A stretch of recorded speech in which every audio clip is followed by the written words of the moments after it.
สวัส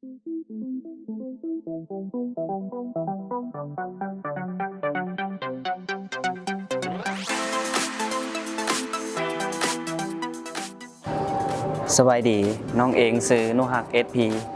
อายุ21 ปีมาจากบ้าน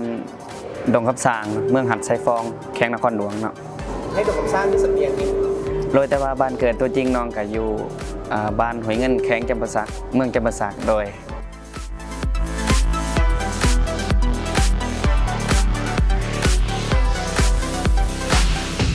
รู้จักโครงการนี้ได้ไหนโอ้หูจักนี่ไลน์2 ทางเนาะหนึ่งนี่จาก Facebook จากโซเชียลมีเดียเนาะแล้วก็จากหมู่เพื่อนหรือว่าพ่อแม่เว้า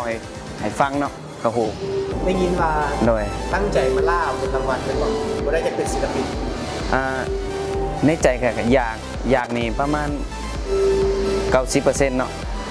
อยากได้เงินรางวัลหรืออยากเป็นศิลปินอยากเป็นศิลปินก็อยากเนาะส่วนหลายอยากเป็นศิลปินกว่าดีกว่าโดยสั้นเงินรางวัลเอาให้อายเนาะโดยได้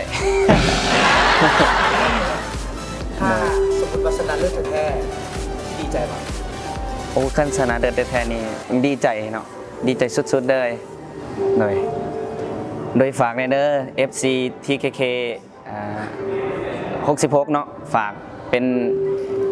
ฝากเสียฝากส้มเนาะฝากเสียฝากส้ม TKK 66แล้วก็ฝากเป็นกำลังใจแล้วก็ฝากมาสมมาเสียเนาะวันที่28 เดือน 12 2019 นี่มันจะได้แข่งขันกันยังดูเดือดเนาะต่างฝ่ายต่างประสันกันเนาะยังดูเดือดพี่น้องขอเชิญพี่น้องว่าสมมาเสียได้เนาะขอขอบใจ